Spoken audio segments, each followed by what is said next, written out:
Fakta calon Panglima TNI yang gantikan Jenderal Andika. Wakil Ketua DPR RI, Sufmi Dasko Ahmad memastikan, surat Presiden Joko Widodo soal nama calon Panglima TNI pengganti Jenderal Andika Perkasa yang mau pensiun tidak jadi dikirim Sekretariat Negara ke DPR hari Rabu 23 November 2022. Dasko mengaku tidak mengetahui informasi mengapa surpres tersebut tidak jadi dikirim pada hari Rabu lalu.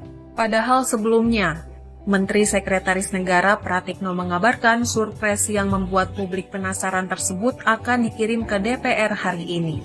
Pratikno mengatakan calon Panglima TNI berasal dari 3 kepala staf matra atau mantan kepala staf yang masih aktif sebagai anggota TNI. Berikut ini 5 fakta calon Panglima TNI yang menggantikan Jenderal Andika Perkasa. Pertama, Andika Perkasa akan pensiun.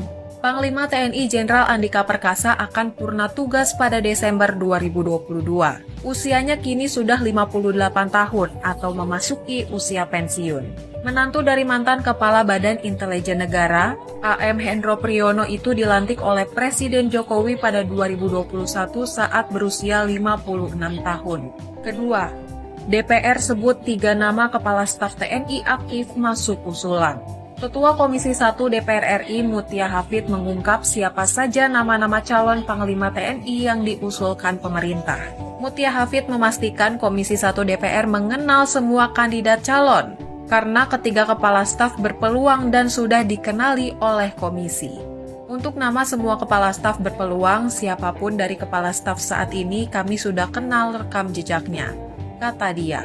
Ketiga, calon Panglima TNI diprediksi dari AL. Direktur Eksekutif Indobarometer M. Kodari mengatakan, apabila melihat beberapa nama Panglima TNI sebelumnya telah diisi oleh Hadi Cahyanto dari Angkatan Udara, kemudian Andika Perkasa dari Angkatan Darat, maka urutan jatah atau giliran Panglima TNI selanjutnya kemungkinan berasal dari Angkatan Laut.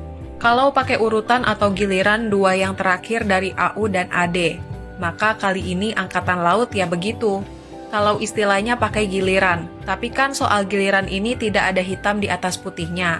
Bukan aturan hukum, lebih kepada soal sirkulasi lah kira-kira begitu. Jelasnya, nominasi terkuat dipegang Dudung.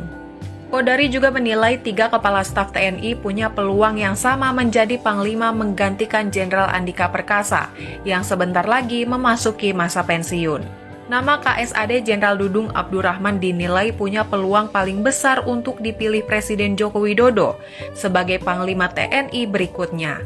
Jika dibandingkan dengan KSAU Marsikal Fajar Prasetyo dan KSAL Laksamana Yudo Margono. Menurut saya 3 kepala staf TNI memiliki peluang yang sama, tetapi jika ditanya siapa yang lebih memiliki peluang, jawabannya Jenderal Dudung Abdurrahman. Jelas Kodari pada Rabu 23 November 2022. Kelima, alasan Dudung jadi nominasi terkuat.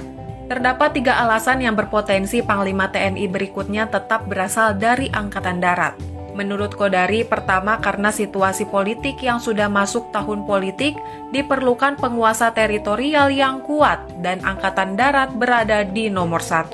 Kedua, Kodari menilai sosok Dudung Abdurrahman memiliki pengalaman yang lama di lapangan, sehingga memahami karakter dan budaya masing-masing daerah.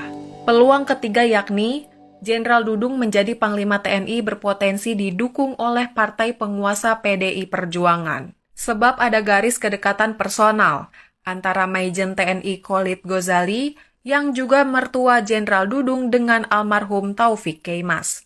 Kalau menurut kalian, siapa yang cocok gantikan Jenderal Andika?